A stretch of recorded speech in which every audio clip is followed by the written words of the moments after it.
You know how you can give yourself the ick? Yeah. Sometimes I'm like, oh shoot, let me fix myself real quick. All right, we're good to go. Welcome everybody to season 3, episode 6 of Motivate Me 313's podcast.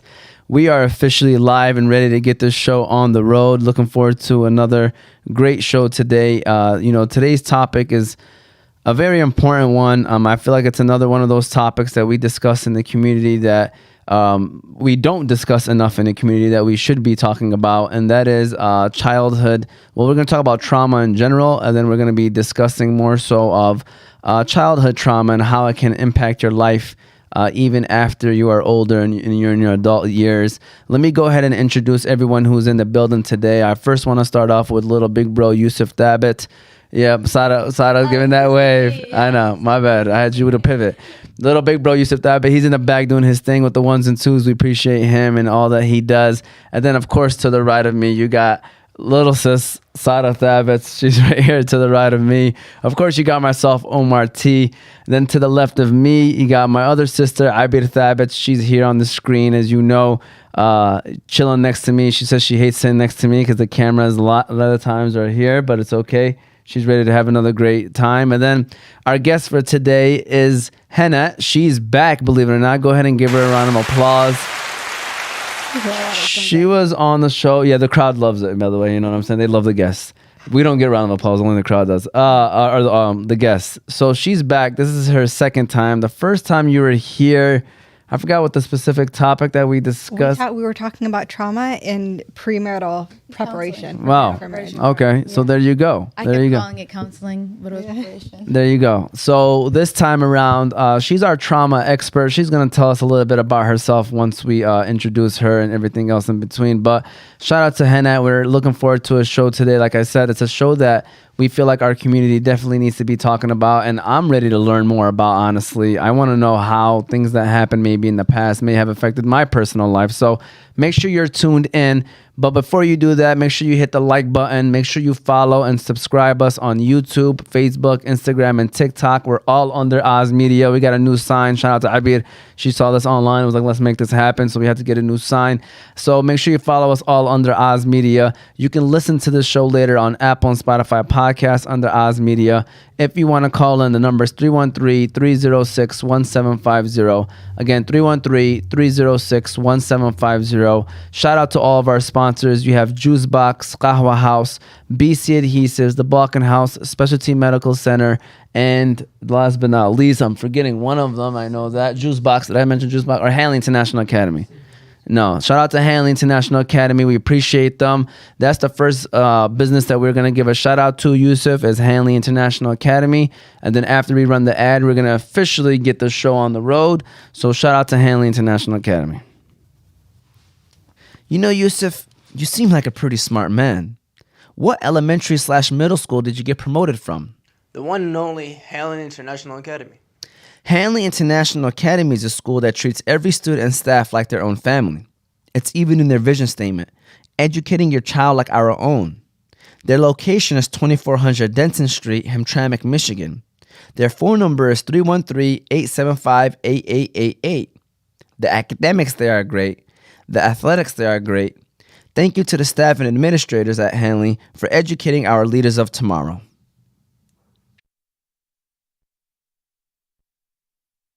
All right, we're officially back, ready to get rolling. I'm turning on my Bluetooth because Yusuf told me to turn on my Bluetooth. And now, Hana, first of all, for those that may have not tuned in the first time we had a show, can you tell us a little bit about yourself? What is it that you do? And anything else you want to mention as well? Sure. So, Assalamu alaikum, everyone. My name is Hana Alasry. I am a trauma coach, biohacking coach, and content creator. I make content on YouTube, TikTok, and Instagram, all about God-conscious self-improvement. I also practice medicine. I am a PA. I've been practicing for 2 years. I established my coaching company in 2021. So it's been 2 years now, alhamdulillah. When I first started it, we were focusing on trauma and premarital preparation. But I pivoted in the most recent year just because I saw there was a huge demand for self-improvement that basically had a moral framework, right? A lot of times when we talk self-improvement, we tend to see it from a very dunya perspective, especially with the rise of things like Red Pill, Andrew Tate, right? People super focused on how do you make money, how do you get girls, how do you blah, blah, blah. And the reality of it is that's a very short-sighted way of doing self-improvement. So I kind of jumped into that niche, and alhamdulillah, it's been going very well. The community has been growing very, very quickly. And yeah. No, that's awesome, and I watched some of the videos, and you definitely, you definitely hit the nail on the topics that you discussed. So it's very important. I'm kind of jealous I wasn't on the show she was on before. Oh yeah, for sure. We're watching This one will be. I was just getting started then, so this one, inshallah, I'll have a lot more. Just turn the mic like that. There's not the whole. Yep, there you go. But yeah, all right. What were we gonna say, Abir? So I guess the microphone is, never mind. Just let's keep going. All right. So with that said, I know you mentioned in your bio that you do biohacking. I'm gonna be honest with you, I had to look that up. I did too. Right now. I did. So I had to look it up. But can you tell us a little bit about biohacking and what it is and everything else in between? Yeah, most people are going to have to look it up because it's a newer term and a newer concept. It really, in and of itself, it's a newer field. And the best way, when you look it up, typically you're going to find a definition that says DIY biology, so do-it-yourself biology. The way I describe it to people is biohacking is the art and science of biophysical optimization. So it's basically what behavior modifications, what lifestyle modifications, what things can you take and do that are going to optimize your health in multiple realms, whether we're talking fitness, whether we're talking about your brain health, whether we're talking about sleep, your mental health, your motivation, right? All of these different aspects of biohacking are super important. People are now diving into it more and more. I feel like after the pandemic, a lot of people really started becoming more conscious about their health and started looking for some alternative ways, I should say, to increase their longevity in their health. Some of the examples that I seen was ice baths, intermittent fasting, in anything in that aspect. What are some ways that you coach people in that? So typically when you're looking up biohacking, you're going to see a lot of different methods introduced like you were talking about. When it comes to biohacking as a whole, the cool thing about me practicing medicine is I get a very different look into it because I'm the one who is legally licensed to be able to look at you and assess your health and start thinking about what can we do as an intervention to help increase your health. So with that being said, if people are working with me doing biohacking, it's basically what I do is I start off with kind of like a review of systems. Like what is going on? What are your concerns? What do you want to improve? What is something that you're not happy about with your health, right? Are you having trouble with your sleep? Are you having trouble losing weight? Are you having trouble with your memory? All of these different aspects. Now, what makes me different than some other biohackers is because I do have that degree in medicine. First thing I can do is look at you and be like, okay, here are all the things that might be wrong that we need to investigate first. So I'm not going to be like, oh, you're having sleep issues, start melatonin, right? No, because we need to rule out, do you have an issue with sleep apnea? Is there something going on in terms of your cortisol levels that's keeping you up, right? These are more medical components that I think about. And then from there, once we can kind of rule out and I can give guidance on what specifically needs to be medically ruled out, then we can start thinking about, okay, what can you do? What lifestyle interventions, what behavior changes, like I mentioned earlier, can we introduce for you to optimize your health and get you where you want to be? So the ice bath thing, right? It's one of the weirder things you typically see. That's why it comes up first, and people are like, "What are you telling people to get in a bucket of ice?" That's literally what it is. Yeah. You like get into freezing cold water. But the reason that is a biohacking method is it's a really great method for a few different things. One, it's actually a big wake stimuli. So people who struggle to basically wake up when they're in the morning or who deal with a lot of grogginess, people typically do that first thing in the morning, right? The people who do it. And you can imagine it's going to it's going to shock you, right? Two is actually when you get into an ice bath, your adrenaline levels spike so much. And what that actually does is it increases your resilience, right? So people do this as a mental health thing, right? So it is a means of increasing resilience. It helps you with your stress, kind of like stress management and stress protection. It increases the threshold that you will need in the rest of the week, basically, to be stressed, right? Wow. Because you're training your body in a very controlled way how to spike your adrenaline and then calm yourself down from that. So that's another thing. There's also a 100 to 200% increase in dopamine. And dopamine is it's the neurotransmitter of motivation and pleasure. So you actually feel very good for hours after, this is one of the few interventions where the dopamine spike actually lasts a very long time, because usually it's a short-term increase. And with that being said, it is a way to literally increase your brain's ability for motivation. So that's just one biohacking technique, right? But it's supposed to be it's supposed to be individualized. Yeah, my son keeps when he's in the shower, like the last 2 minutes, he'll turn it cold because he's getting ready to take ice baths when he becomes a basketball player. That's what he keeps saying. So I'm getting myself used to it. Yeah. So it's used for muscle recovery too. So if you're someone who works out a lot, ice baths, or even if you don't have access to an actual ice bath, you can do what you just said, the last 2 minutes. Basically take the temperature of the water down to as much as you can bear. Do that for 2 minutes. It helps with muscle recovery and blood flow as well. One warning though, since we're just like on the topic, this is not something you should be doing by yourself. There is a level that is too cold and you can send yourself into cardiac shock. So there's a reason why you do it under the guise of a professional. Yeah, usually they have a temperature, making sure it's a certain. a lot of what you were saying kind of like is basically developing discipline. So that's pretty interesting. Yeah. It's a lot of what I do talk about is within the realm of the importance of discipline. And I think a lot of people people have a weird, discipline has a bit of a weird connotation, right? Because when we see it, it's usually like CEOs who are talking about discipline and has a very business type feel to it. But or aggressiveness. There's sometimes hostility to it. It's like, get up and do it anyways. Doesn't matter if you're tired, doesn't matter if you're sick. But the way I kind of teach it is that, discipline is the skill that if you can build it, is going to get you the farthest in life. And discipline is really, the crux of it is your ability to delay gratification, right? Can you do something that you don't like for long enough for future you? And there was actually a study that was done. It's a very famous study called the Stanford Marshmallow Experiment. Have you guys ever heard of it?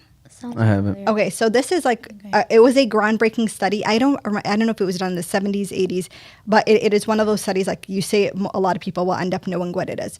And so basically what they did with this study is they took a bunch of kids, and it's actually cute when you think about it. These kids are like 3 years old or so. They're very young, and they put a marshmallow in front of them.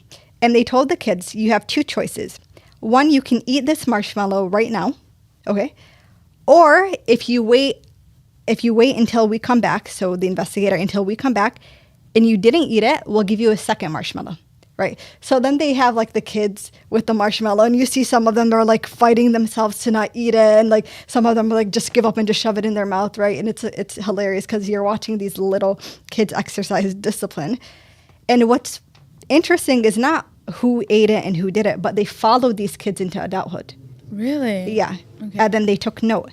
And who had the highest measures of success? And when we say success, we're talking health, like physical health. We're talking health of their relationships. We're talking financial success. It was the kids who managed during that time to delay gratification and wait for the second marshmallow, right? And the other thing about it is that they later learned is you can train this. It's not that these kids just innately had this ability. They learned it from somewhere. Some of them might have been more genetically inclined to be able to do that, but others likely learned it from their parents, right? Yeah, I was gonna say it probably had a lot to do with their upbringing and like their family. I would assume that the ones that got it right away don't usually get a lot, often. Not necessarily for the kids being studied, but that is definitely a factor in someone's ability to delay gratification. If you existed in an environment where there was a lot of scarcity, then your brain is just going to tell you, take what you can when you can, right? Yes. Stop, don't wait. Yes. That's a whole other concept, scarcity mindset. But I think a lot of people are disconnected from the idea of discipline because, like you said, it seems very hostile.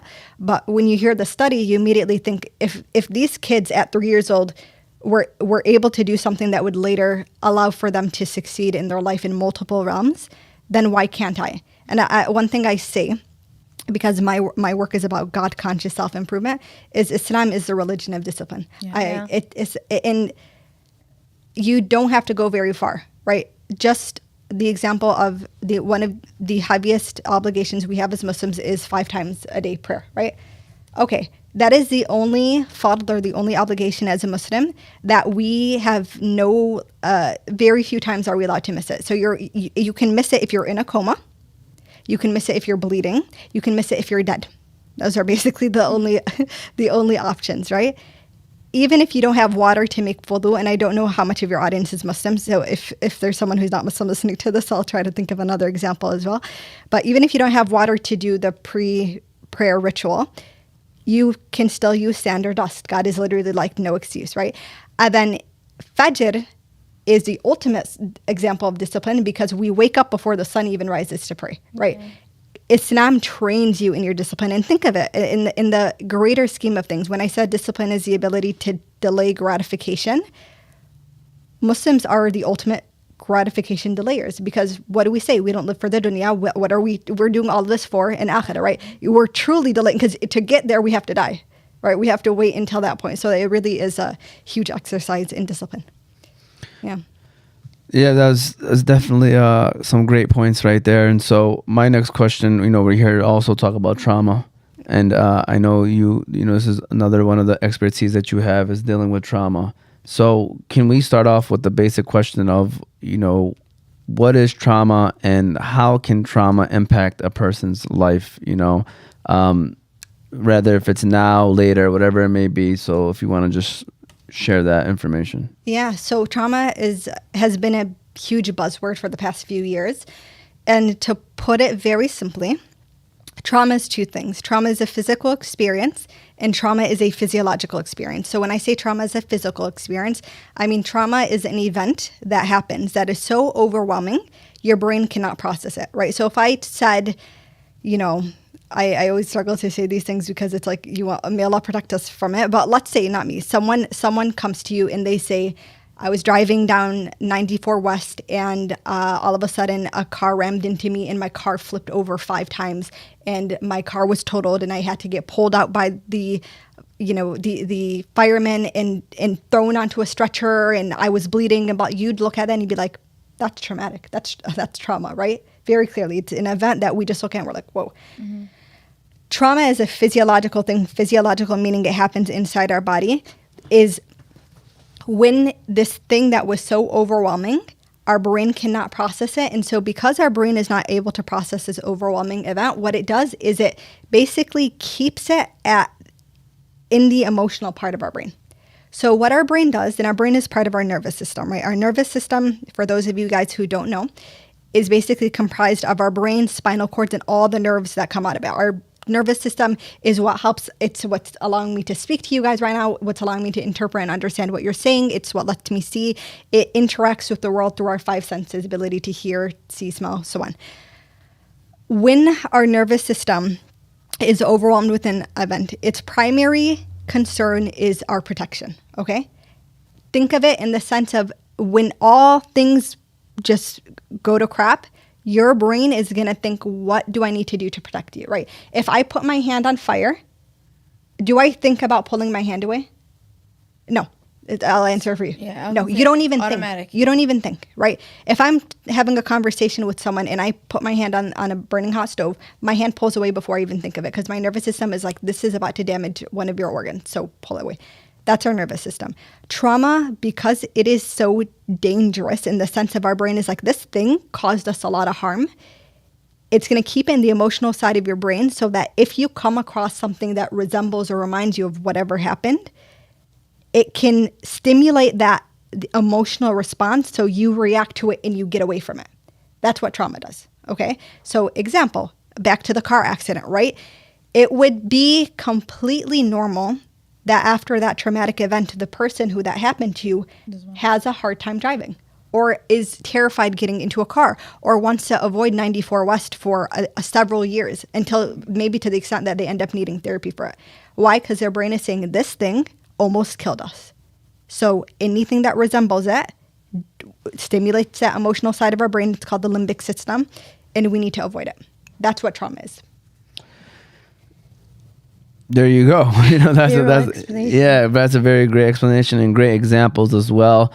We're gonna now dive into childhood trauma, but we're gonna give Hana a break because I know she's already been rolling. We're gonna give our second shout out to our second sponsor of today, which is Qahwah House. So shout out to Qahwah House. We appreciate them and all their support. Shout out to Ibrahim, and in the ad we don't mention that they have a new Texas location, so we want to make sure we put it out there that they do have a new Texas location as well. So shout out to Qahwah House.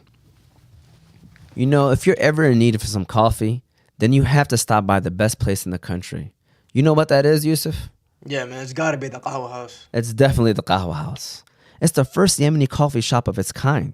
You can stop by Qahwah House to try their famous Yemeni lattes, Adani shahis, mafawad, and jubani coffees.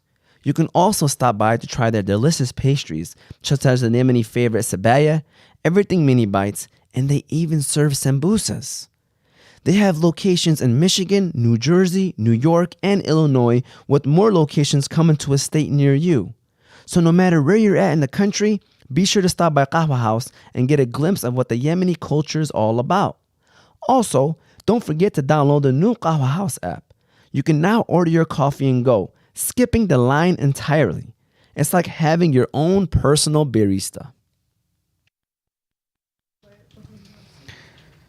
Yeah, I was over here thinking that the Qahwah House ad was covering me, but you could see me stretching. I was stretching out my arm for those who are watching at home. I'm sorry about that. Yeah, it was definitely getting me doing that. So listen, going back to trauma. All right, we want to kind of now talk about childhood trauma. I know we kind of talked about trauma on the last time you were here a little bit. So, my question to you is, I guess if there are any differences, what are they from like normal trauma and childhood trauma? And then can you give us examples of some childhood trauma that people may have, firsthand witnessed, but may have not even known about it, maybe till this day? Yeah. So we, just before the ad, I kind of talked about what trauma is, right? And so it's a nervous system response to something that is dangerous. I gave an experiential example, right? The car accident. So just so you guys can have a concrete example of what it looks like. When trauma experts talk about trauma, they speak about it kind of two ways. So you can say trauma is too much too fast or too little for too long. Oh. Too much too fast is that car accident. It is war. It is watching someone you love get hurt in the street. That is like all of a sudden in that moment, we can pin it down to one experience, right? Too little for too long is probably the best description to encompass what childhood trauma is. Childhood trauma is basically, it just indicates trauma that happened during your most important developmental years. And the most common way that childhood trauma is experienced is through neglect. And neglect has multiple definitions. It can be physical neglect, right? So this means your caregivers did not feed you, did not clothe you, did not give you a proper home, right? We see that and it's like, yeah, obviously that's horrible. You starved your kid for 2 days. He didn't eat anything, right? We hear stories like that and it's heartbreaking. But neglect can also be emotional neglect. Right? It can be that you grew up in a home where you weren't given the emotional attention that you needed. And this is a really interesting topic because this is where people start to get into disagreements. And there's no disagreement among trauma experts. And I'm talking like PhD, psychiatrists. There's no disagreement that emotional neglect is extremely traumatic. Right? But you'll have a lot of people who themselves were traumatized. You were talking about how people might not know. And because they went through the neglect and in their mind, I'm okay now. You hear that, right? This happened to me. I'm okay, right? That they dismiss this as a concept. And the reality of it is, one, you're probably not okay. If you are okay, you did some healing at some point that you just don't know. You don't know. You don't know how to articulate it, right? But with emotional neglect, the thing about it is that as children, from infancy, and even actually way before that, pregnancy, right? Those emotional needs are essential to the normal development of a baby's brain.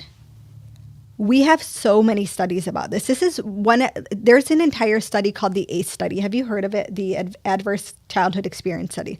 This study is also one of those groundbreaking studies that almost every expert in this field knows. If you are someone who works with children, at some point this study had to have been introduced to you if you had a reasonable education.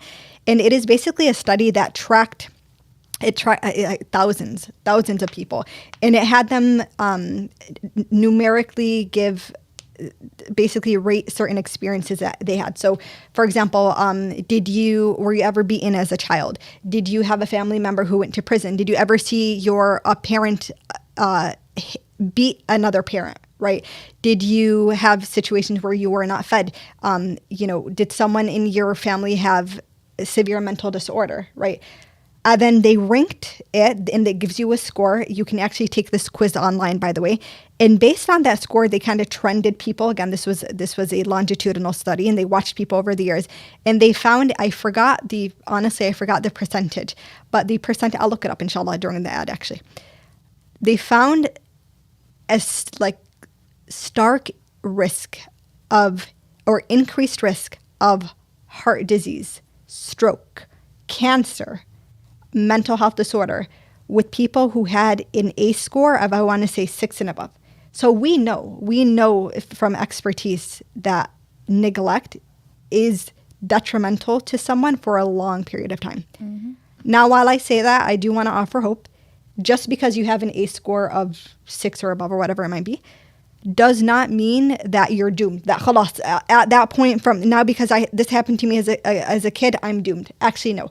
There are several interventions, and this is actually even where biohacking can come in. Several interventions that can happen in your healing, in your mental wellness, in spirituality, because even if it's not necessarily religious, spirituality is considered a buffer to stress and trauma.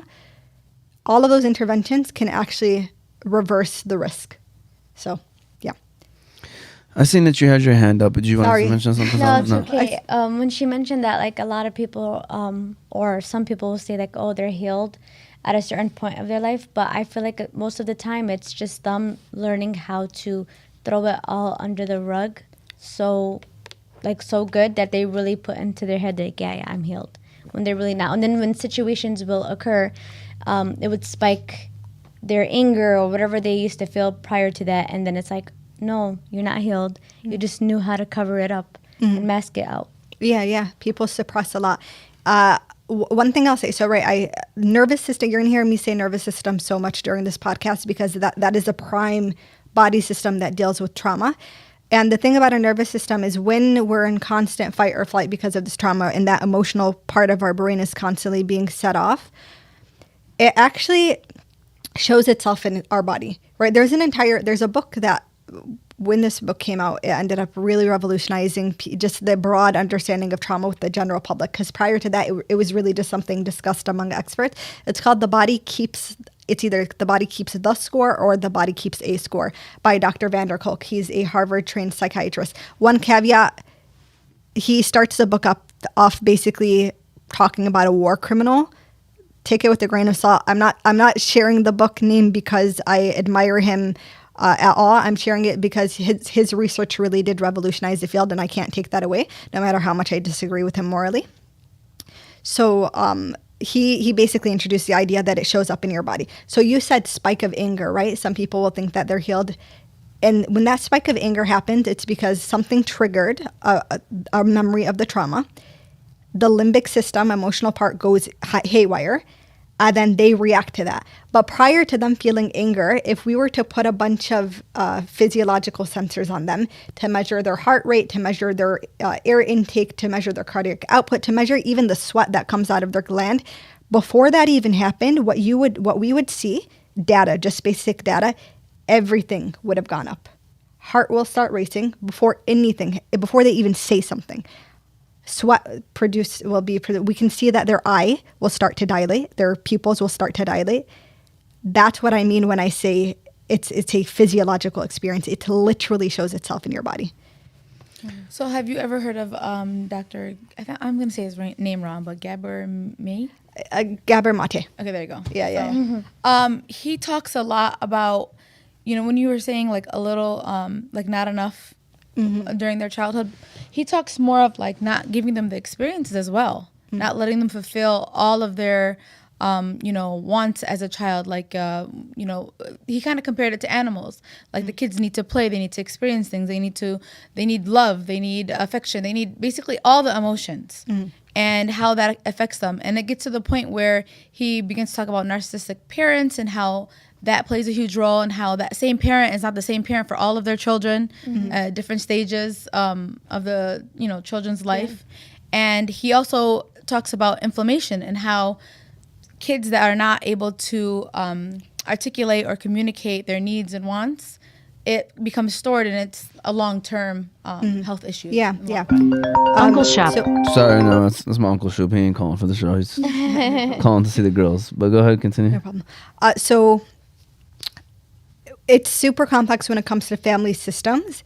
And this is also where we have to be careful, because some people will be like, well, it's like my parents never let me travel, so did they traumatize me? It's like, it's more so has to be in the realm of where your emotional needs met, right? And Dr. Gabor Mate talks a lot about this, and he actually speaks about his experience as, is it him or a parent of his, when being born during the Holocaust, basically. And the way that trauma, even though he wasn't fully aware of what was going on. He was still a child during the time. He was like an infant. Yeah. How that basically stored itself. Because even in infancy, our nervous systems are attuned to these things, right? You don't need to understand. Allah already put the system inside of us to be able to understand. So you mentioned inflammation really quick, and people might be wondering, how does that even work? What are you talking about? How does trauma affect inflammation? Everything's a connected system, right? So what ends up happening is, because your fight or flight system is constantly going, one of two main hormones, two main chemicals, one is a hormone, one is a neurotransmitter, will be spiked. One is adrenaline, which is scientifically known as norepinephrine. The other is cortisol. Cortisol is a hormone. Cortisol is your stress hormone. When cortisol is spiked short term, that's good. It's actually necessary. We need it for our healing. It helps us stimulate blood sugar so that we have energy for if we need to do something. But when it is spiked long term, what ends up happening is your inflammation response goes haywire, and for too long, and your body responds to that. So we can actually measure that with a blood test. So, off of that, do you think it's important for, let's say people premarital, back to that conversation, right? Do you think it's important for people to talk about their past traumas before they go into a marriage? I'm going to answer this in a bit of a different way. The thing about childhood trauma specifically, because it is about neglect, there's a huge element of you weren't allowed to be vulnerable as a kid. Right? Because maybe you were literally scared of getting beat if it was to that extent. Maybe you would get yelled at or screamed. You just never had the opportunity to actually be a child. That's really what it comes down to. You're supposed to get what Gabor Mate is talking about, right? Kids just being able to play and not having to take on adult responsibilities and things like that. That is just them being a kid. Now, there's nuance there, obviously, right? Some parents, it wasn't that they were trying to force their kids, right? They might have just been in a really difficult situation. Think of children of immigrants, right? A lot of us have experiences. Children of immigrants have experiences having to be the one that translated at 8 years old, right? Reading for their government papers. And figure it out. And so that's not a traumatic experience. That was out of necessity. Your parents weren't doing it because they were trying to neglect you. They were doing it because this is the hand they were dealt, and they were trying to survive in this world. So when it comes to premarital aspect, even before you discuss these traumas with someone, you need to get a hold of whether or not you experience. Because the thing about marriage in general, and I don't need to be married to say this, is because it's such a vulnerable, intimate relationship, it is going to spike that sense of unsafety in you if you did not have a healthy emotional relationship with your caregivers growing up. And I say caregivers because it might be your parents, but some people were raised by other people, like their grandparents, for example. So it's going to come up. Even when you discuss it, even if you feel like you know it's still going to come up, right? So part of it is, yes, you should know what it is. Two, if it gets to that point, it is important to discuss, especially because some things have implications. Some people's traumas led them to substance abuse, for example. You 100% should disclose that. And you, if you're not the one dealing, you 100% should ask that, because you'd be surprised at what some people have developed as coping mechanisms. So yeah, it is a very essential topic. I highly recommend for people premarital counseling, because then you have a trained professional who can respectfully walk you through these topics. If you are from a more conservative family, you can bring someone out. It is so important, and we have seen so many divorces come out of situations that could have been avoided if a discussion just happened. That someone would say, if I knew this about this person, truly, I would have said no. And then they don't find out until after, because everyone's hush and we just want our son to get married. We just want our daughter to get married. But it's like, listen, in the beginning of a marriage, people are usually the ambassador of themselves, right? They're like the best version of themselves. And people don't realize that these traumas that you hold are going to follow you into this marriage, into this relationship with another person that will get affected by it. It's not just you anymore. Then you're going to have kids, and they're going to get, you know, when they say you don't want your children to be weathered by the storm, you know, that you went through. You don't want your spouse to be weathered by the storm that you went through, you know? Yeah. So it's a whole topic, like the concept of heal so someone doesn't have to heal from you. Exactly. That's Ibida's second quote. We're doing a quote count for Ibida's quotes, by the way. That's her second quote of today. Just want to throw that out there. I got a couple of comments. I just want to read it off. So Khaled, my favorite teacher. So you're a teacher, or No. probably you got a sister? It was a sister. All right. So Cal, you got it mixed up, Cal. All right. But he said, how's everybody's day so far? We're doing well. We're actually reflecting, because right now I know I'm not the only one that's sitting here like, man, that one moment probably it gave me trauma. It gave me trauma. Back to their childhood. Yeah. Then my wife said, such an amazing show. Then she put, I'll call him my Uncle Shoop. I'm me, her dad. She said she'll call him because he called me. All right. So my next question is statistics wise, like how many, I don't know if there is a statistic with dealing with childhood trauma, if there is numbers out there, just so we can kind of have an idea of how many people like out there that dealt with childhood trauma, if there's numbers. Yeah, so I don't know the stats off the top of my head. I for some reason 20-something% is popping up in my head. It's not the overwhelming majority. It is a minority of people. Really? Yeah. That sounds Is it because people don't know that they're dealing with trauma? So I was going to say there might also be sample bias, right? That people, depending on what's being measured as the metric for trauma, some people might just not know that that's what it is. But it is still a minority of people in the grand scheme of things. And yeah, because go ahead. I was going to say, you can have a traumatic experience that doesn't follow you. So there can be a handful of things that are traumatic. That's life. Traumatic things are going to happen. That's why our nervous systems are so robust and meant to deal with this. But what they're measuring in those studies is who had the trauma that has followed them extensively and is affecting their day-to-day life. Does that make sense? Yeah. Because that's what we care about. If you went through something and then khalas, it didn't bother you ever again, okay, that was a lived experience. You learn from it and that's it. But if you went through something and now you are 30, 40, 50 years old and you have complex PTSD from it, that's when we need to start thinking about, okay, what happened? You know, sometimes, some traumas are in dormant, and then you don't realize, like, you kind of could live through it. And then out of nowhere, something can trigger you and it comes up again. You know what I'm saying? So that was your brain trying to protect you, right? It was like, let's push it to a point where it's just subconscious. But again, there would be situations even prior to that I can guarantee, because if you experience something just in proximity to what you experience, it might not be the full-blown thing. You're probably having a physiological reaction, you just don't realize it. So it's the same thing. If we were to hook you up to a machine and measure, we'd probably see those reactions. When we see people hit their breaking point, it's usually a bunch of environmental factors, maybe increased stress, maybe it's a health issue came up, maybe something in their family came up, maybe they got married, right? Something shifted that increased their stress, lowered their threshold for stress, and now it gives the opportunity for the brain to be like, oh, this thing we're not able to handle anymore. We can't just push it down. Now freak out mode happens. He said Miss Hana was my teacher back in 11th grade year for a college class. Yeah, I taught a dual enrollment class for Wayne County Community College. At Frontier? Yeah, at Frontier. So, yeah. So he's right. Khalid Hussein, shout out to you. Cal Trey, I apologize. I apologize. Yeah. for Gonna be assuming. apologize. I was a professor technically. There you go. All right. So a commenter said trauma is real. However, using it as an excuse is no good. It happened already, and a person needs to learn how to grow from it. You get this is a comment a lot of people make, and it comes from a good place 100%.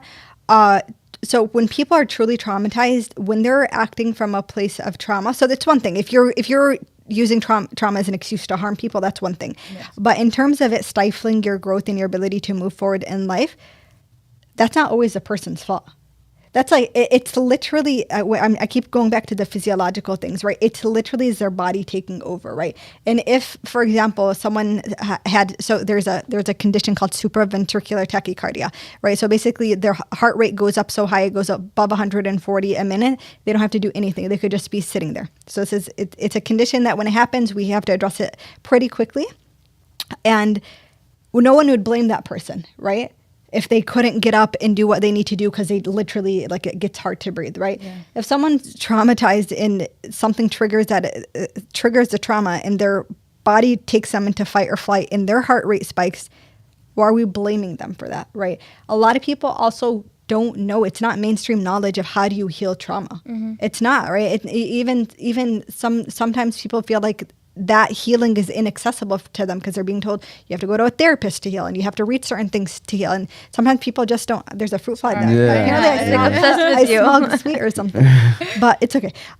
So yes, we have to be mindful of our trauma. We have to take responsibility. Oftentimes you'll hear people say something like, it wasn't your fault, but it's your problem now, right? Now it's your thing you need to deal with. Or some people say, it didn't happen because of you, it happened to you, right? And so now you have to move forward.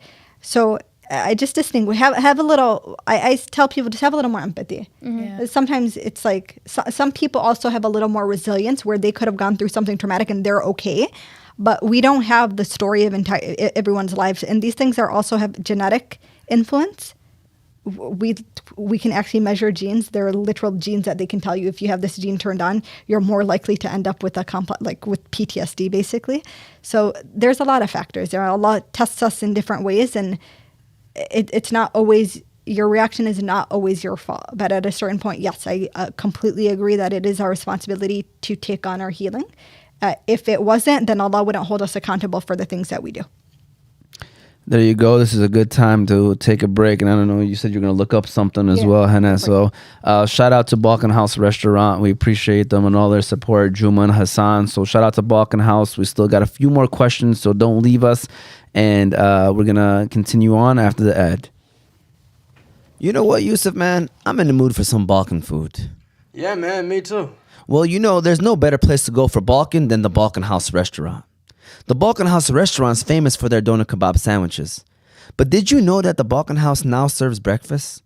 Did you also know that all their food is 100% halal? There are currently 2 Balkan House locations, one in Hamtramck and one in Ferndale. But they now also have 2 food trucks, so you can book your next party or event with the Balkan House on wheels. If you're looking for a nice place to eat with friendly service and great prices, look no further than the Balkan House restaurant. All right, we're officially back. I'm seeing some of the posts about Palestine. Shout out to all those that are out there protesting. I was really close of messaging you, Hana, and saying, I would not have minded at all. But I figured there was one on Saturday too. Inshallah, we'll try to make it to the Saturday one. But for those that are out there, stand strong and keep on keeping on for sure. Palestine in your prayers. It's horrible to even. We're talking about trauma, and there's the longitudinal trauma that Palestinians have to deal with, just being prisoners in their own home and not knowing when bombs are going to drop on them is absolutely insane. So truly keep them in your dua. If there are protests going on, you guys get up and go to those protests. It's really sad. And for those that are at home, by the way, that sometimes say, like, what's the point? You know, one, obviously you're showing the people that make decisions that there are people out here that care about it. But two, if it somehow, some ways circulate to those people, they realize that they do have the support around the world where they feel like that no one cares. You know, them seeing that kind of stuff is just is very important. And so that's why just showing your face and as groups of people, you know, with a lot of people, it's just. And even for the Muslims watching this, the point is, this is an Islamic stance too, and you will be asked about on Yawm al-Qiyamah what you did. Yeah. Even if it never ends in the way that we hope, you still would be asked about it. So that's your prime responsibility. Exactly. I found that stat, by the way. Go ahead. Let's hear that stat. And Yeah. let's go back to, I guess, what is it referring to? Yeah. So earlier on, we were talking about the ACE study, the Adverse Childhood Experience Study. And basically was a study that looked at different risk factors for trauma. So we talked about families going to prison, people dealing with abuse of different sorts, and how that risk correlated with your risk of health issues. So the study showed that people with an ACE score of 6 or higher have a risk of their lifespan being shortened by 20 years. So these people on average died 20 years earlier from things like heart attacks, stroke, heart disease, cancer, diabetes, things of that sort. What is it out of? I believe it's out of, let me see, I think it's out of 12. Let me see. Give me 1 second. It's okay. No problem. You were going to make a comment, but I think you... Yeah. No, I wanted to ask her a question. 10. Oh. Yeah, we got a question as well too, but 2's out of 10. It's That's out what you of said. 10. Yeah. Okay. And you can Google just ACE score quiz, and you can find out your ACE score.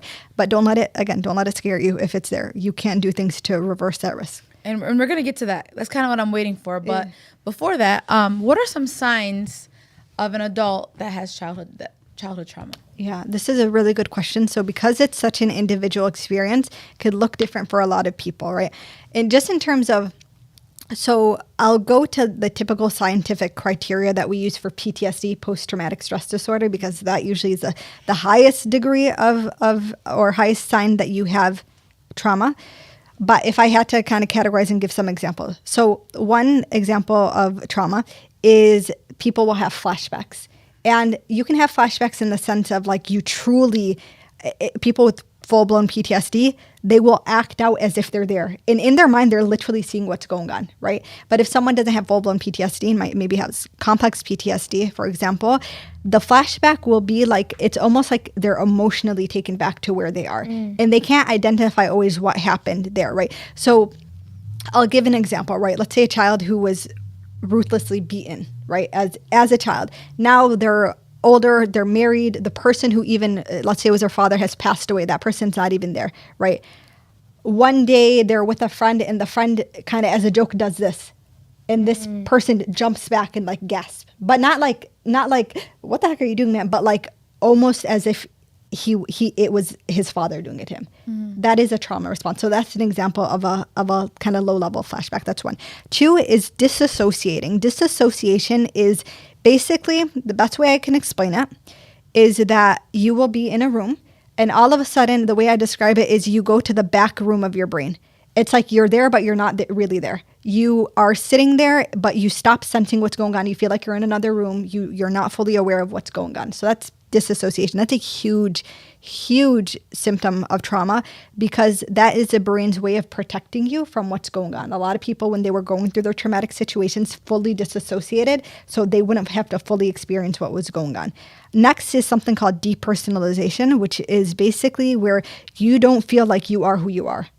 And I know that sounds weird, but it's almost like you don't feel real. And if you've never experienced this, then you're going to be like, I don't get what she's talking about. But if you have, you're going to be like, oh my God, I depersonalize. So those are 3 kind of major things. And then at the end of the day, there are more individualized symptoms based on when something reminds you of the trauma or a trigger comes up and your body responds to it. So some people will go numb. Some people heart will race. Some people might notice that all of a sudden they might be huge talkers, but in this specific instance reminding of their trauma, they can't speak. Some people literally have, it's like selective mute, not selective mute. They go mute, basically. They literally can't speak. So those are just examples. We got a question from Yemen. I'm guessing it's Yemen, our cousin. Shout out to Yemen. I just want to throw that out there. Tell Sultan and Kareem we said go Braves, by the way. As a parent, what advice would you give to someone who does not want to cause their children childhood trauma? Well, you are probably going to traumatize your children to an extent. Okay. You're gonna make her anxiety. No. Okay. So here's the thing. Parents, you guys have such a big job. And there's no way for it to be perfect. And at the end of the day, you're human. And remember when I said that people typically go through traumatic experience, but not everyone has it followed.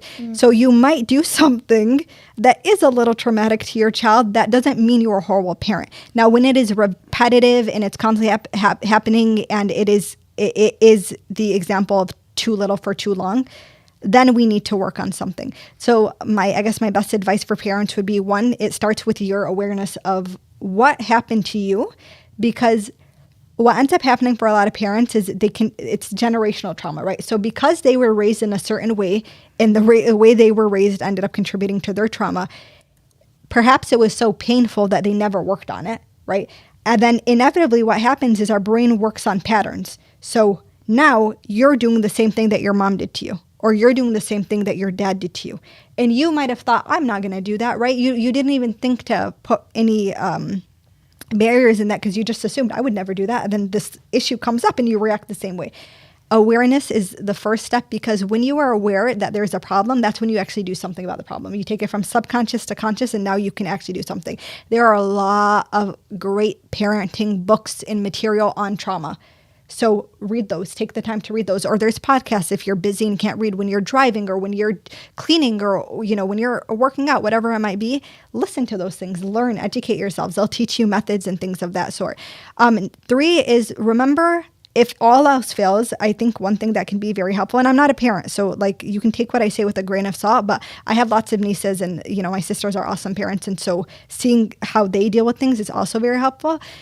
Remember that a kid is a kid, and you might not have been raised in a way where you were allowed to be a child. Maybe you were adultified or parentified, they say, too early.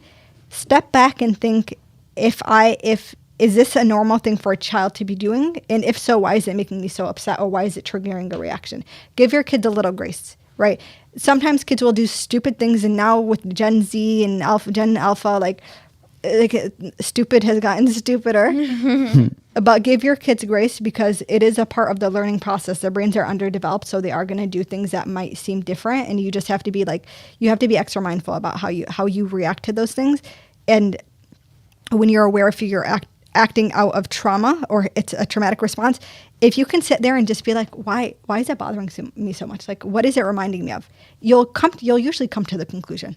I think a lot of parents, when they're asking themselves why does it bother them so much, I think it's because they just don't want them to make mistakes or do things that they'll regret in a sense. But sometimes the individual has to make those mistakes so they can learn, because it's their experience. Yeah.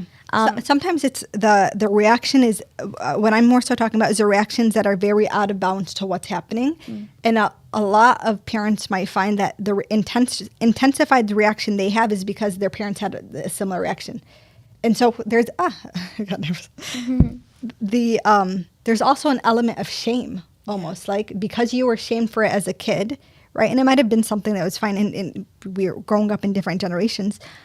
What ends up happening is that shame triggers that intense response to you. You have to work through that shame, because that's how the generational trauma continues. Yeah. Most of the time. You got it? Get it? No. Most of the time, I have a son, and I had him really young, and I feel like sometimes I grew up with him, literally. But I always tell her all the time, I'm like, I always self-reflect. I always be like, was that necessary? Was that, I'll think about it, and I'll tell her, man, I felt bad. Yeah. And honestly, there is no right way to, raise a child. I feel like, subhanAllah, Allah definitely helps you through it. And, but like you said, reading the books and listening to the podcast, and also talking to the community of friends that you're with, and taking advice from other moms. Yeah. Speaking of that is our next question: is why is this conversation not talked about enough in our communities? Yeah. Can I throw something? You triggered a thought for me. Apologize to your kids when you're wrong. Yes. There's such a huge pride, but just think about it from the Islamic perspective. Your child, if you're Muslim, and this is actually similar in Christian faith as well, but your child is a gift to you from Allah. That was rizq to you. That was sustenance to you. That's a gift to you. You don't own your child. Allah does, and He is allowing you to raise that child, right? That child has rights as well, we don't talk about it, but like scholars have written treatises about this, actual documents, scholars of the deen for centuries. That child does have rights. If I was to infringe on your right, what would I do? Because you're an adult, I would apologize to you, right? Or that's what I should do. That's what would make it right. If you screw up, parents might feel shame because it's like, I'm the adult and I have to apologize. It's like, apologize to your kids so they know that you love and respect them enough to see them as a whole human being, even though they're in a different developmental stage. It's hard. Like when I have to apologize to my nieces, I feel so embarrassed because you're the adult. But it goes a long way in building trust. And that opens up conversations 100%. Too, right? Of like, you know, maybe they did do something that was very triggering and your response was out of bounds, but that thing was not appropriate. Now you can say, okay, I'm apologizing for my reaction because I don't want my reaction to harm you. But at the same time, we do have to have a discussion about why this was not okay, right? And your frame, you said there's no rule book. Your frame should be the Islam. If you're a Muslim, that will give you, there's not always a direct answer, but if you use the principles, you'll be okay. And dua, man. I remember I asked one woman who, like, she had raised 4 kids. They were all such good kids. And I was like, what do you do? Like, what do you do that's so different? And she's like, I pray, girl. Like, you feel like you have no idea what you're doing. And I try my best and I leave the rest to Allah subhanahu wa ta'ala. Yeah, honestly, that's the best way to do it. So going back to community conversation, like why is this not discussed in the community? Yeah, it's a good question. I think it's a multifaceted answer. One is that there's just a low level of awareness that this isn't even a thing. 2 is that there's a lot of shame around it. Are we talking about our community? Yeah, yeah. Like Muslim community? Yeah. I mean, I think it's a conversation that's not really happening with anyone. Yeah, but different communities. But yeah, Muslim community, we can stick to the Muslim right now. I'll say, I think one thing that is a unique reason for at least like the Muslim Metro Detroit community is that so many of the Muslims in this area are generational immigrants. Yeah. And because of that, right, when you're in such a survival mode, you leave one country to come to another. And this is obviously not everyone's experience, but it is a vast majority of experience. You don't have time to think about like whether you're traumatizing your kids or not, right? And then you're coming from a culture where everyone grew up in the same way and had these values, and then now you're transplanting those values into a different environment, and then there's the added stressors of navigating the American legal system and the school system and making sure you have enough money to put food on the table, right? Sometimes it's just like in some parents' brain, and this is not to justify, but this is to explain, right? Some parents' brain, it's like, my priority is to make sure my kid's fed. I don't really care if my kid needs a hug right now, right? Kind of thing. And some of those parents had been so severely abused by their parents that they're giving a diluted version of that. And they have no idea, right? It's like sometimes I'll come across people who like, they'll talk to me about what their parents had done to them and the level of trauma they had. And I'm like, well, that's intense. And then they'll be like, yeah, but like my grandfather did this to my father. And I'm like, oh my gosh, subhanAllah, right? So it really is a diluted version of trauma that they're getting. And we're the ones that get to decide whether we're going to let that continue with our kids. I was having a conversation with some of my friends, before this podcast, and she was like, make sure you mention gender roles and how they treat boys and how that's traumatizing to us girls, and make sure you mention how some families, like when there's older siblings, they go like, ihtaram al-kabir. Regardless, even if the older sibling is wrong or whatever, it's always like, or the tough love. Oh yeah, the tough love. And she was like giving all these different, and I'm like, so it sounds, it's extensive. It's extensive. There's so many different, and I think one thing, 100%, there are gender roles that can contribute to trauma for children. One thing we don't talk a lot about though is male trauma and the male experience with trauma. And that's something that got ridiculed for so long. And then all of a sudden stats come out about how the suicide rate among men is higher. And now it's all of a sudden like, oh, well, let's stop laughing about this and start talking about what's actually going on. So it's definitely a thing. And I don't think we have like time to fully talk about it. But I also caution people that as we're speaking about our own personal trauma, be super mindful that trauma presents itself in different ways, and that there are a lot of men who are exceedingly lonely. And when I say lonely, I mean like the pinnacle of depression lonely, because whether there's a certain level of privilege there, they did not have the privilege of being able to be mentally well. Does that make sense? Yeah, 100%. Yeah. And that's not me. Sure. Yeah. And it's not me dismissing also what happens to women at all. This is not like, I'm not a meninist, as people, it's a weird term that people use nowadays. It's just a reality of like, we can't neglect one group of the population because of their privileges, right? If we want to fix things, we also have to make sure we're doing it holistically. True. Speech. Definitely. You gonna give that a round of applause, Yusuf, or no? We're not gonna do that. All right. With that said, just want to. Can you? I know you kind of touched on this, but what are ways that people can cope with trauma? If you want to just like quickly. How much more time do we have? Honestly, I mean, we just got a couple more questions. It's not like we have like a time limit. Okay, gotcha. I didn't know if it was okay. Yeah. You were asking, how do people cope with? Yeah. How can they cope with it? What are some ways that people can cope with it? Yeah. So first, okay, if you're listening to this and you're like, dang, I'm traumatized. And I just came to this podcast and I realized I'm traumatized as hell and I don't know what to do. First and foremost, again, I'm very unique, I guess, in the way I present things because all of this intersects with Islam for me, right? If in my mind, as a believer of Allah subhanahu wa ta'ala, I believe if Allah created the nervous system, He is the one we have to root into to be able to heal. So I would say start off with a dua, like straight up ask Allah subhanahu wa ta'ala for healing, ask Allah subhanahu wa ta'ala for guidance and to open the doors for you. Because if He doesn't, you ain't going nowhere. Doesn't matter. You could sit with the best of the best, right? So that's one. Two is the way to heal trauma as at the baseline is through reverse engineering the nervous system.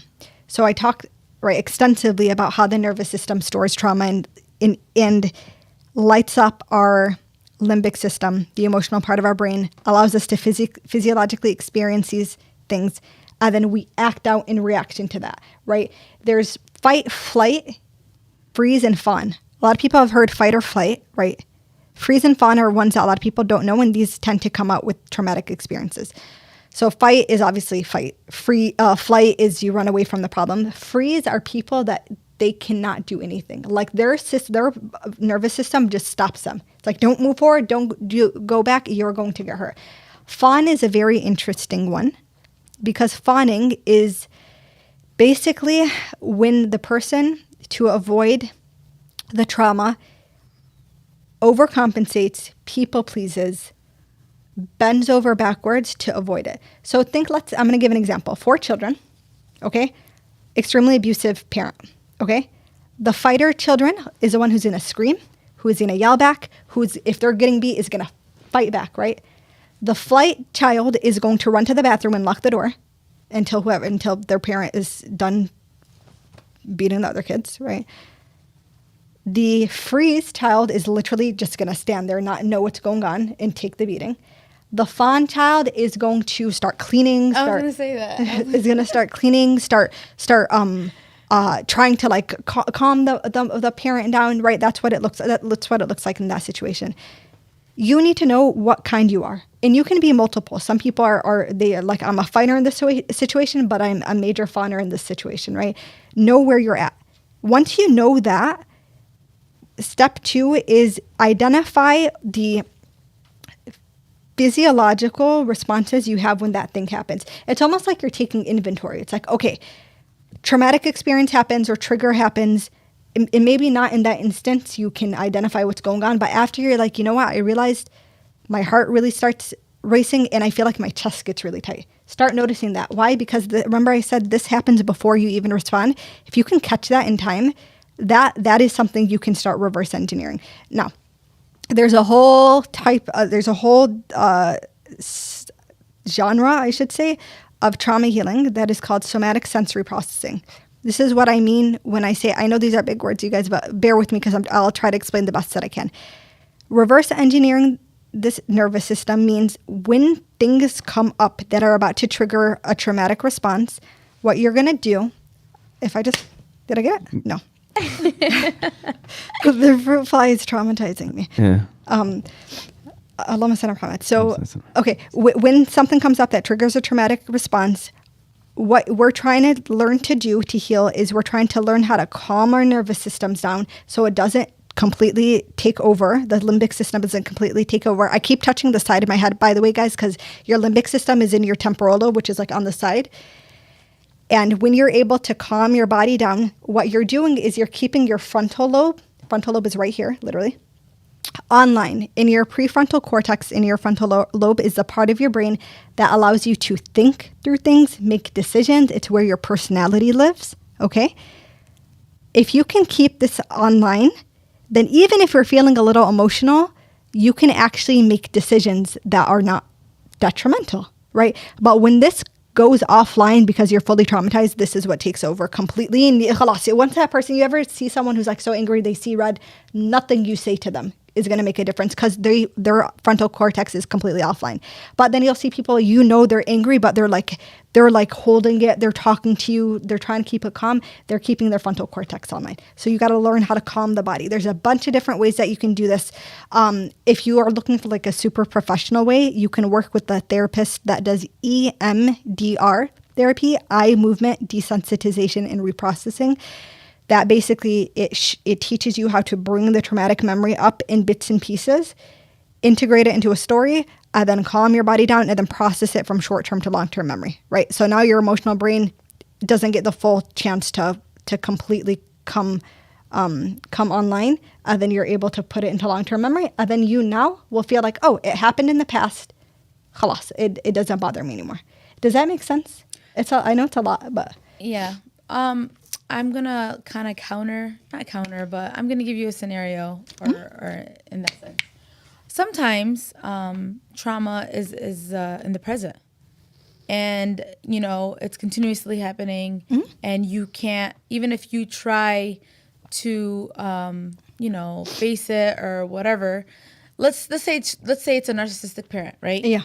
And you're trying to let that, like, you're an adult now, and it's, but they don't see you as an adult. They constantly see you as that child that they can control, that child that owes them something because they raised you. And, a typical kind of a narcissistic parent-child relationship. Yeah. How do you give someone advice of handling that situation? Yeah. So everything that I'm saying now can be applied if the trauma happened in the past and the trauma is happening presently, actually. Okay. So why? Because the thing about trauma is one thing, anyone who thinks this, if you think to heal my trauma, I need other people to change, you lost the battle already. Your trauma healing journey has to happen with the assumption that even if everything else stayed the same, I still can heal, right? And that's not to say it's obviously much easier to heal when the threat is gone, right? But even if the threat is still present, you can do things, right? Why? Because what you do is you're still integrating the trauma. You're still processing it, meaning you are teaching your brain and your body how not to react as intensely and how to learn that you're actually safe and how to modulate your fight, flight, freeze, or fawn responses. And then when those things happen, you actually can leverage those skills, right? And now those things don't trigger you as much, right? I do trauma coaching. I have clients, right? My clients will tell me like this thing when I used to interact with my parent, for example, used to send me through the roof. And now after like learning these things and implementing them, it doesn't happen anymore, Hana. Or it happens, but to a lesser degree. Or it happens, but now I know how to process after the fact, right? So it still works no matter what. And it's part of the also husna dhan fillah, right? Having a good opinion of Allah that He wouldn't put us in a situation where khalas, we're doomed. Because there are people who never will escape that, unfortunately, right? And yet we think of the example of Prophet Ayub, right? Who was tested insanely in loss of his family, loss of his wealth. He ended up severely sick. He's the example of what does it look like to heal in the midst of the storm. Alhamdulillah. MashaAllah, very informative. I hope you guys are enjoying this at home. Believe it or not, we're winding down to the last one or two questions. We're going to give a shout out to BC Adhesives, our great friends over there in Wisconsin. They must be dealing with trauma the way that the Green Bay Packers are playing lately. But shout out to BC Adhesives. We appreciate them and their support, Matt and Terry Cassidy. And then we're going to get our motivational minute. So we appreciate Hana and all she's doing. Shout out to BC Adhesives. I believe it's very important for every team to stick together. And what I do here at Oz Media to make sure we are all one glue is I stop by BC Adhesives. Yeah, I don't know if that's what it's used for. Nah, Yusuf, it's not. But you can go to BC Adhesives for all your industrial adhesives needs. They do food packaging, book binding, product assembly, and many other industrial services. So if you're in need of adhesives for your business or having trouble with your current adhesives applications, you can contact them by phone 1-888-679-9825 or go to their website at www.bcadhesives.com. All right. Shout out to Hana. Like I said, she's doing a great job. I felt like this was like a one of those where you speak to a professional, and like we all kind of like are able to speak to a professional right now, and the people are at home, and we want to also speak for the community as well. Yeah. That we're giving out questions that anybody might benefit from. Yeah. So my point is that I feel like you should have charged us for this, right? This is definitely a whatever. But with that said, my question to you, this is the part where we typically pull this clip out and we try to post this on social media because this is the advice part. So if someone is afraid to talk about their childhood advice, what would you tell them to do? Or their childhood trauma. Childhood trauma as a childhood advice. Childhood trauma, what advice would you give them when dealing with that? It's a good question. So my answer might surprise you. You don't need to speak about your childhood trauma to heal. So the thing, right, we've been talking about the nervous system. We're talking about what happens when we're experiencing the trauma. What they found actually is that when we have people do talk therapy regarding trauma specifically, it actually can worsen the trauma. Why? Because what are you doing? You're speaking about it, meaning you're reminding yourself about the traumatic experience. You kickstart your fight, flight, fawn, or freeze response. And there's no processing happening. You're just telling the story in the fragmented pieces that it is. Trauma-informed therapy is very different. It doesn't focus on the story and what happened and having you repeat over and over and over again. Trauma-informed work focuses on the nervous system and how do we make sure that your brain and body understands that this thing that happened to you actually happened either in the past or even if it's happening presently, it doesn't have to be as big of a threat. And how do you learn to calm your body down? This is even, I gave this example on another podcast that I had. And I remember someone was so mad in the comments when I said it, but I was like, this is really the reality of it. The Prophet, for those who are Muslim watching this, went through traumatic experience after traumatic experience. His parents died. His grandfather dies. His uncle dies. He ends up getting outcasted by his community who he was so good to. His wife dies. All of his children except for one daughter at the end of his life die. He becomes a refugee. He's existing in a time of war. He's watching people he absolutely loves go through poverty and hardship, trauma after trauma after trauma after trauma. Why didn't the Prophet ﷺ break? Right? Do you guys know like the one prescription the Prophet ﷺ was given from the very beginning of the message of Islam? He was basically instructed to do tahajjud every night. And tahajjud, for those of you guys who don't know, tahajjud is a voluntary prayer that happens during the last third of the night, so basically before Fajr. And you can make it as long as you want, 2 rak'at, 4, 5, 6. There's witr in there, so that's where the odd number comes in. And he would do that every single night, except for a few. But and he would do it to the extent that Aisha, his wife, when she would see him in sujood so long, she would think that he died in sujood because he just wouldn't come up. He would, every single night, slow recitation. If we analyze how the Prophet ﷺ prayed tahajjud, and we have hadith about it, exactly what he did physically and what he recited and how he recited, all this trauma science that we have applies to what he was doing.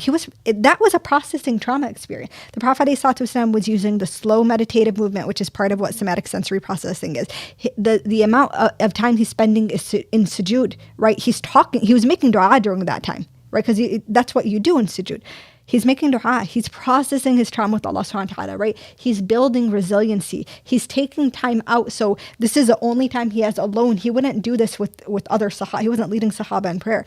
That is healing. That is a means of his healing. And that was a way of, among many blessings that we know of, what tahajjud does. It is the prime prayer. If you are struggling with something and you're making dua for something, tahajjud is a salah you should make. I have a YouTube video all about it, by the way, guys, if you're interested. But that is huge. So you don't have to talk about it. We have so many tools even in our Deen. And if you're someone who's just getting started on this journey, there are a lot of books, there are a lot of podcasts, there's a lot of information now that can be helpful. Feel free to follow me. I'm not plugging myself in here because I'm trying to get more followers, but genuinely, if you want someone who is Muslim and who kind of speaks from the scientific and Islamic perspective, follow me on Instagram. I have a lot of videos on YouTube about this kind of stuff as well. So you can do that as well. You don't have to feel, trauma makes us feel a lot of shame because it feels very isolating and it sometimes feels like no one else is going through this. You don't have to feel shame about it, because your brain and body is doing exactly what it was designed to do. It was trying to protect you. And there is a way out, and you have to be hopeful even through the storm, and even as long as it might take, you have to be hopeful that there is a way out. There is a way to heal. Even if all things stayed the same, I stand by this. I have a YouTube video called How Do You Thrive in a Toxic Environment? It's possible. It really is possible. It might not be perfect, but it's possible. MashaAllah. MashaAllah. Give that a round of applause, little big bro Yusuf. So with that said, first of all, this is how you can follow her. You can follow her on Instagram at Hana.Alasry. You can go on TikTok at Hana the PA. So that's at Hana the PA. And all this is on the comment section. If you're at home, you'll see it. And then YouTube, she has a YouTube page, is at AsryH. So youtube.com, it's right there, the link. You can go on her website, hana@asry.com. This is where you can get 2 free ebooks and join Hana's newsletter. So I'm sure you update that. Is it okay if I talk about that real quick? Yeah. So for those of you guys who are interested, I have 2 free ebooks. One is a How to Heal Trauma ebook. The other is a God Conscious Self-Improvement ebook. To get it, if you sign up for my newsletter, it gets sent to you automatically.